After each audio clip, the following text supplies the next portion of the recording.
Nobody paid her much mind at first, not even the men who'd carved the path through that stretch of frozen timberland, and certainly not the few scattered families who clung to life up there between the blizzards and the wolf tracks. She was just another widow moving west alone, dragging behind her a mule-worn cart and a rust-red stove made of clay that didn't look like anything any mountain man had ever seen. The wheels on her wagon froze solid on the trail outside of Silver Hollow, and the mule collapsed beside it sometime near dusk. That's when she started walking. She arrived in boots caked with ice and a shawl frozen stiff across her shoulders, knocking on the church door before sunrise. And what the preacher found when he opened that door wasn't a woman begging for shelter. It was someone who'd already buried her husband and son, someone with ash in her clothes, soot in her lungs, and that strange mud-baked stove swaddled in a burlap roll on her back like a child. Her name was Martha Cray, and before the winter was through, nearly every soul in Silver Hollow would owe their life to the warmth that came from that ugly little stove. But at the time, none of them could have known. All they saw was a tired woman with raw fingers and an accent from nowhere they could place, asking to rest just long enough for the ground to thaw. But that wasn't what fate had in store. They gave her the old shed behind the church. It wasn't much. Half the roof was missing and the snow came in sideways through the wallboards. But she thanked them all the same, said the spot would do just fine if she could patch it. She never asked to be moved inside the rectory, never even asked for a lantern, just nodded quietly and said she'd manage. The strange thing was, she did. By the third day, the snow had piled chest high in town,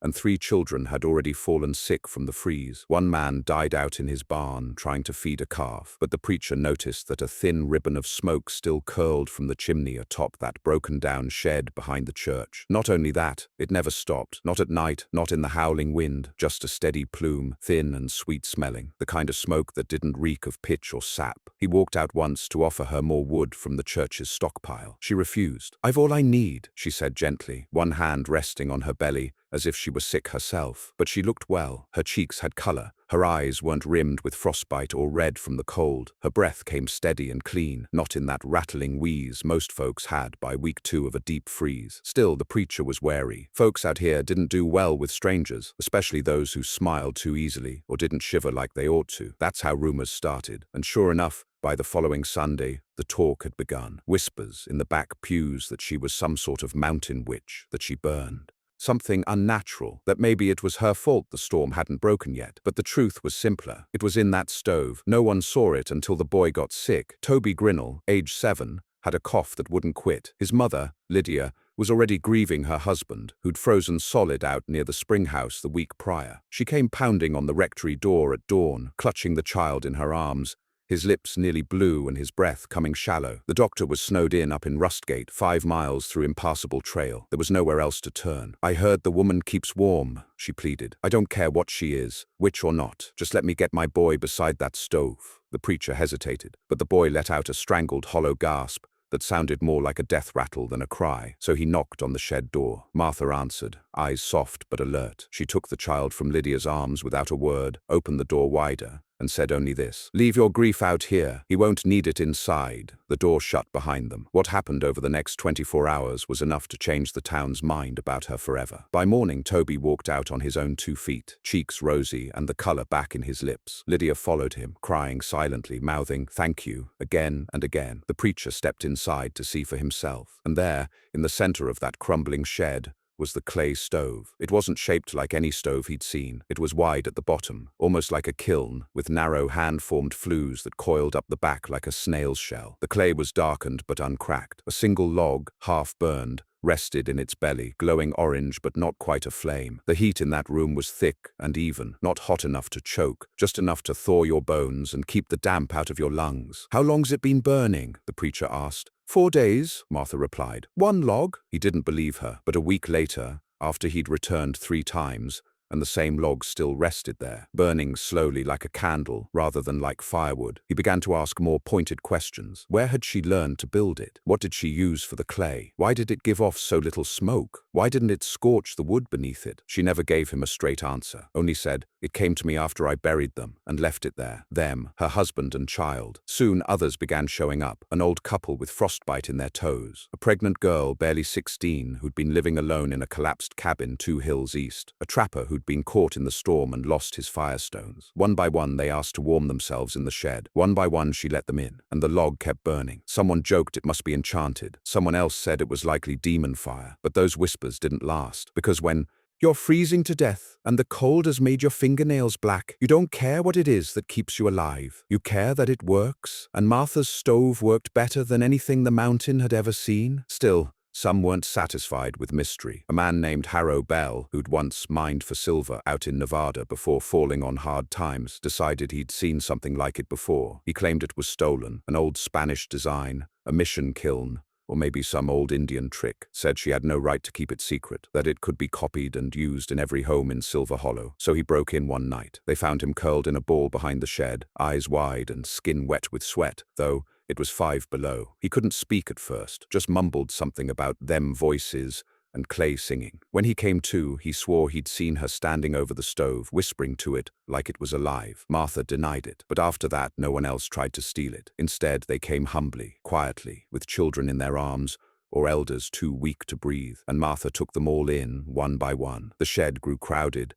but she never turned anyone away, not even the ones who'd mocked her at first. The storm lasted 42 days. By the end, 17 people had survived the freeze solely because of the warmth from that stove. Not because it burned hot, but because it burned steady, even gentle, like a hand on your chest reminding you you were still alive. And still, the log never burned through, but it wasn't without cost. On the last night of the storm, Martha collapsed. She'd been coughing for days, though she hid it well. That final evening, after tucking a child beside the stove, she fell beside the cot and didn't rise. The preacher stayed with her as the others slept, keeping her hand in his. "You knew it'd take something from you, didn't you?" he asked. She didn't answer, but her eyes, before they closed, turned toward the stove one last time. And for the briefest moment, the clay seemed to glow. Not red, not orange, but gold. She passed before sunrise. The log finally gave its last ember the moment her chest stopped rising. When the townsfolk buried her behind the church, they left the stove untouched. No one tried to move it. No one dared light it again. It still sits there now, quiet and cool, a lump of clay half covered in dust. But ask anyone in Silver Hollow what saved them that winter, and they won't say luck. They won't say the preacher, or the Lord, or even Martha herself. They'll say it was the warmth of a widow's grief, shaped by hand into the only fire that didn't burn out. Spring came late that year, hesitant and slow, as if the land itself was still mourning. Snow thawed in streaks, not in swaths, and it pooled around the roots of black trees and the muddy ruts in the main road where no wagons had rolled for weeks. But the people of Silver Hollow emerged from the season changed, not just thinned and frost-bitten, but softened, eyes wide to every small breath of wind that wasn't howling, and every shaft of sun that struck the chapel roof without vanishing in a flurry. And as they emerged, one thing stayed behind them, untouched and unspoken: the clay stove. For a while they didn't know what to do with it. Martha's shed was still standing, and though patched by her own hands with pine boughs and bundled quilts, it seemed sacred now, the kind of place where boots hesitated at the threshold. People still stepped inside sometimes, mostly to remember, once to cry. One woman even brought a basket of bread and left it on the cot as if Martha were just away for the day. But nobody lit a new fire in that stove. Nobody dared, until the letters began arriving. The first one came tucked beneath the church's front door one foggy morning in early May. It wasn't postmarked, just a plain paper, folded twice, with tight script on the inside. "I heard there was a stove that burned through the worst freeze in the mountains. One log, 40 days. Is it true? My brother is heading west with his family. He'll be crossing the bitter trails next winter. If the stove is real, if it can be built again, please tell me. I'll pay what I have." It wasn't signed. The preacher read it 3 times, standing at the edge of the pulpit with his brow furrowed. He didn't answer. He didn't know how. But a week later another came, this one by mail, from a mining town called Brushwick Ridge. "We lost 8 last season. If there's a stove like that, we need it. We can trade iron or whiskey. Just send us plans." Then came the third, carried by hand. A man rode up with a cloth-wrapped parcel and a story. He said his name was Elijah Brom, and his youngest boy had died during the snowstorm up in Rustgate. He'd heard about Silver Hollow from a trapper 3 weeks south, who swore on a flask that the whole town had survived without splitting more than a dozen logs. Brom had come to see the stove for himself. Not to take it, he said, not to steal, only to learn. The preacher took him back behind the church. The shed had grown weathered now,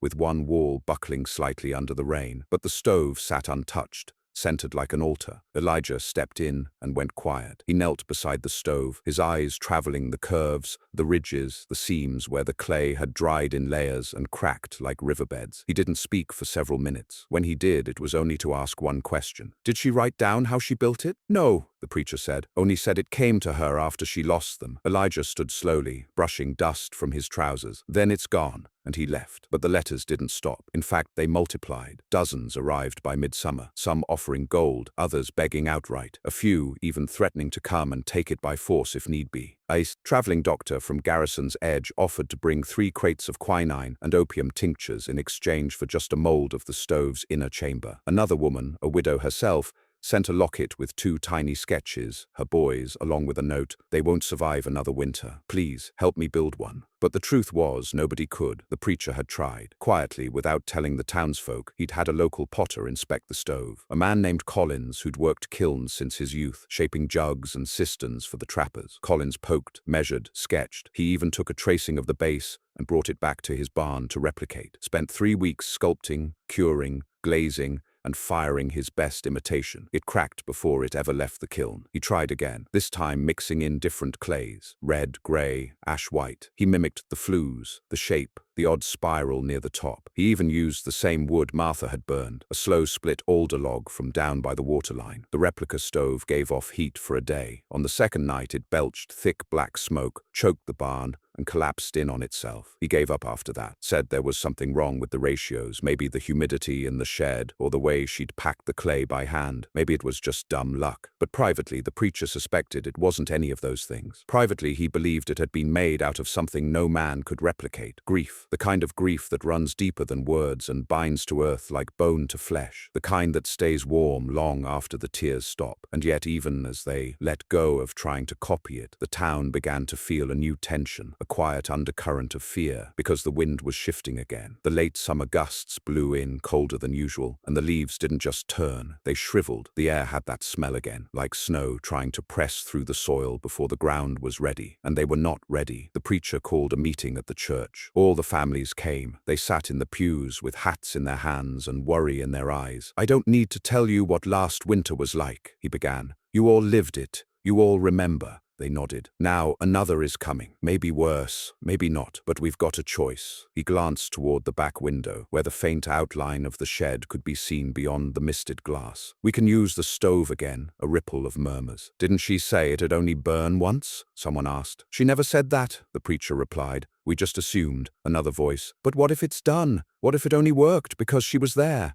"I don't know," the preacher admitted, "but we can't go through another season like the last, not without trying." So they decided. That fall, the shed was cleaned, not altered, not repaired, just swept and straightened, the cot remade, and the door hinges oiled. The stove was cleared of dust, the hearth brushed gently with a cloth. The preacher took one log, just one, and set it inside. He lit it with a thin stick of tinder. Nothing else. Then he waited, and nothing happened. The log caught slowly, but not as before. No deep glow, no steady warmth, just a weak flicker that soon guttered, like any normal stove. By morning, the fire was out. The people of Silver Hollow stood outside the shed in silence. Then someone, a girl no older than 12, asked the question that had been haunting them all. What if it needed her? No one answered. And for a time, they left the shed alone again. Winter crept in, and though the storm didn't strike as brutally as the year prior, it was cruel in a different way. The cold came slow, infiltrated joints and floorboards, made roofs sag. It made people think they had time, but they didn't. One old man died in his chair. A baby girl in her crib, wrapped in 3 quilts, was found still. A family of 5 was found huddled in a wagon on the road to Brushwick, frozen together, arms locked around each other like vines. Grief returned, and with it, something strange. It was Lydia, the mother of Toby, the boy who had first been saved. She began spending her nights in the shed. At first, she didn't try to light the stove. She just sat near it, wrapped in her coat,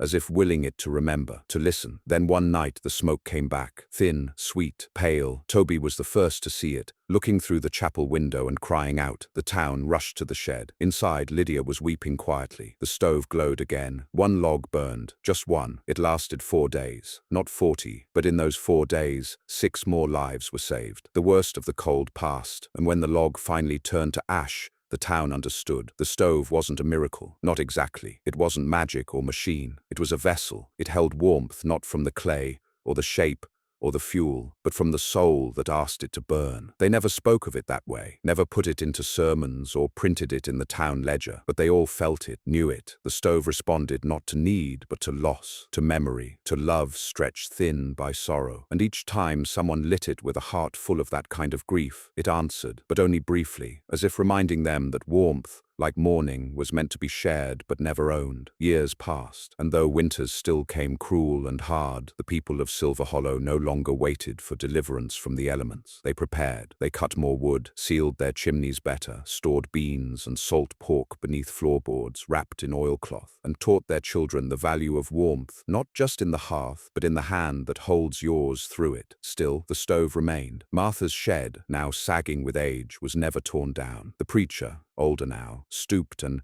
soft-spoken, kept it just as she left it, patching what needed patching, brushing aside the snow from the lintel each morning, as if he was still expecting her to return from gathering water. Others took on the habit too. Even those who had once called her odd or unnatural now spoke her name with reverence, a kind of holy hush reserved for saints or those who'd suffered deeper than the rest. The stove had become something like a town shrine, but not one of pride. It was a place you entered only when the world had grown too cold, too hard, too empty, and only then did it stir again. There were only 3 more times the stove ever burned. Each time was preceded by silence. The first was in the winter of the 3rd year, after a traveling musician named Vincent Hale settled in Silver Hollow. He wasn't much of a talker, spent most of his days on the church steps playing quiet fiddle songs, eyes shut as if trying to hear something beyond the strings. He never spoke of his past, but the lines on his face were deep, and his eyes rarely blinked when snow hit his lashes. One night, during a blizzard that shook the timbers of every cabin in town, the music stopped. They found him in the shed, seated beside the stove, fiddle in his lap, one hand resting on its neck like a father holding a sick child. The stove was glowing. Vincent didn't ask for anyone to join him. But by morning, there were 3 other men in the shed, each mourning something different. A lost daughter, a vanished wife, a brother gone east and never heard from again. The log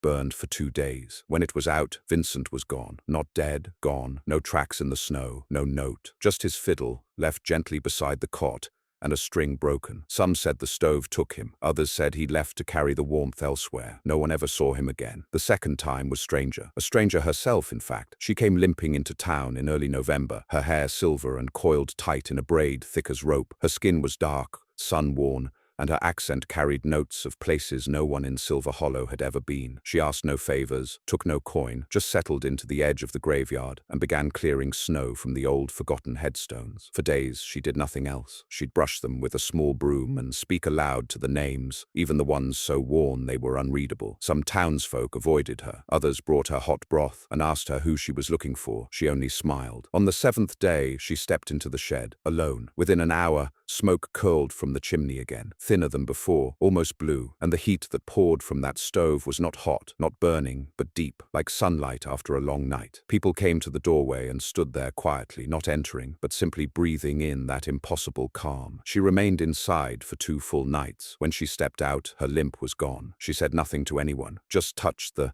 doorframe once, and walked back into the trees. No one stopped her. They never saw her again either. And then came the 3rd time, the last time. It was in the 5th year when something changed, not in the stove but in the town. A fire tore through the eastern ridge, fast, hungry. It chewed through the pine stands, jumped the creek, and lit the edge of Silver Hollow like a matchbook. 3 homes were lost before the winds shifted and brought snow to smother it. One of the homes belonged to the Grinnells. Toby, now 12, had been inside. They pulled him out alive, but his legs were burned, badly. The doctor, now back in Rustgate and still barely reachable in storm season, sent word via runner that if they couldn't keep him warm and still, he'd lose both feet, maybe worse. Lydia carried him into the shed without asking. The townsfolk followed, forming a ring around the structure, silent. It was no longer a question of superstition or fear. They knew now what the stove answered to. Lydia didn't cry. She didn't plead. She just laid her son down on the cot and placed a log in the chamber, her hands steady. "I can't lose him too," she whispered. The log caught fire, and this time the glow was brighter than ever before. Not golden, not red, something like amber, the kind of color you feel before you see it. The heat that filled the shed was thick and quiet and pressed into the bones like a memory you'd forgotten, but always wanted to remember. Toby slept. For 3 days he didn't stir, and then, with snow blanketing the ground again, and the town braced for more. He woke. He asked for bread. His feet were pink and whole. His pulse was strong. The stove went dark again. That spring, the town gathered to finally honor Martha, not with sermons or plaques, but with stories. Every family came to the church and told what she'd done for them. The children drew pictures. Some of the men carved her name into the lintel of the shed in clean, neat letters. Martha Cray. Below it, in smaller letters, she burned so we might warm. The preacher, old now, gave one last sermon, not from the pulpit but from the steps of the shed, hands in his lap, looking out over the crowd with eyes that seemed more weary than wise. "I've lived in this town longer than most," he said. "I've buried good men and bad. I've seen the cold take things from us that we never got back. But never forget, this warmth, the one that saved us, was never ours. It was hers. And each time we borrowed it, we borrowed sorrow too. There's a price to warmth in this world, not always in blood, but always in love." That night, the town agreed that no one would use the stove again, not unless the need outweighed the cost. They'd build better chimneys, double their wood stockpiles, keep each other close, and if God forbid the freeze came again,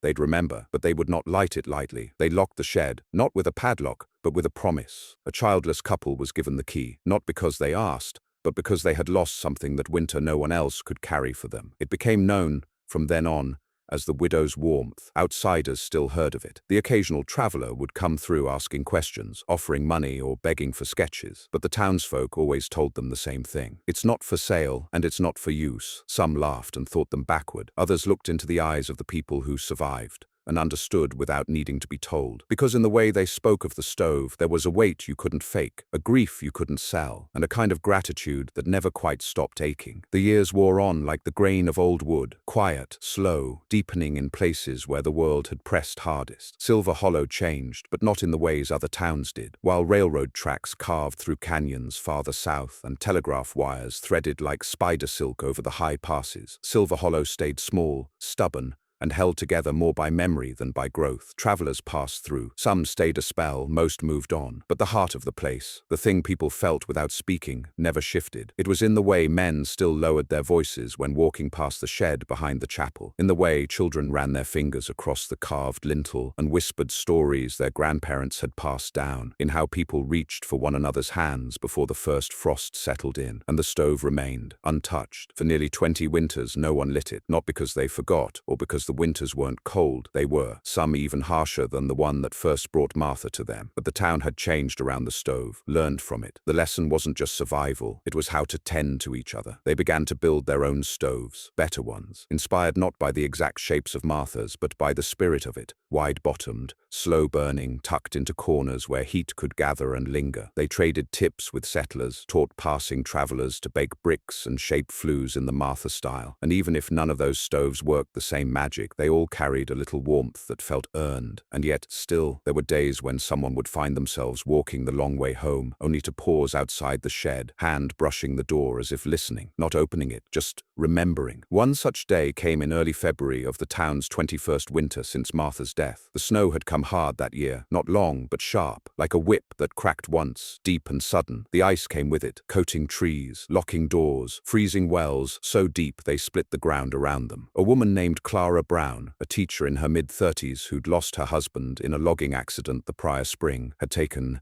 in 2 orphan children, brother and sister, after their mother died of fever. The girl, the younger of the 2, fell sick just after New Year's. The doctor tried everything he had, but pneumonia in a child's lungs at that altitude is not a fight often won. Clara sat with the girl every night, reading from storybooks by candlelight, letting her trace the pictures with weak fingers. She barely spoke. Her brother never left her side. On the 10th night, the girl stopped breathing for 5 full seconds. Then again, longer. Clara wrapped her in every quilt in the house, placed hot stones near her feet, and held her close. But the warmth wouldn't reach her. She whispered to herself, "If it ever meant anything, please." She didn't plan it. She didn't tell the town. She just picked the girl up, wrapped her in a shawl, and walked through the snow barefoot all the way to the shed. The lock was old. The key still sat beneath the chapel's step, untouched in 2 decades. Clara took it. Her hands shook. She opened the door. Inside, nothing had changed. The cot, the dust, the air, heavy with the smell of ash and dry clay. The stove sat quiet. Clara set the girl down on the cot, held her hand, and placed a single log into the chamber. Then she waited. She didn't pray. She didn't cry. She only whispered the girl's name over and over,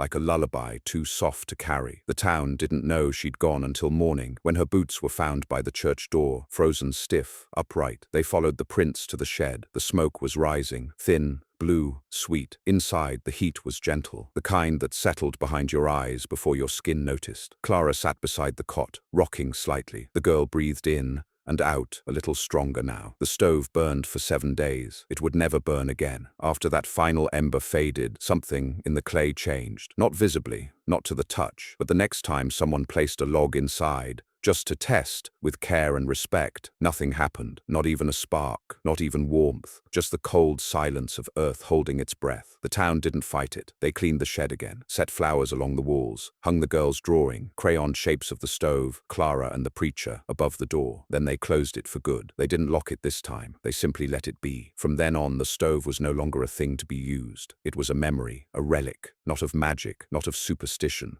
but of love steeped so deeply in loss that it had burned brighter than fire. Silver Hollow prospered in the quiet way that some towns do when no one is watching. Homes grew sturdier, children grew wiser, and every new generation heard the story not as a tale of wonder, but as a lesson in how far a person's heart could stretch when stretched by the cold. People came and went. The preacher passed. Lydia passed. Even Toby, grown and moved east, returned once in his final years to lay a hand on the shed and whisper something no one else heard. But the stove stayed, and over time, nature took the shed back. The roof sagged. Moss bloomed along the walls. Vines found cracks between the boards. A bird made a nest where the flue used to rise. No one tore it down. No one ever will. Because in the deepest winters, when the wind comes down the gorge like a scream with nowhere to go, the people of Silver Hollow still gather close, still share wood, still keep a room ready for anyone who knocks at the door too late at night. And when the cold is at its worst, some swear they see a faint wisp of smoke curling through the trees, far off, where the old shed used to stand. Not thick, not constant, just a ribbon, soft, warm, waiting.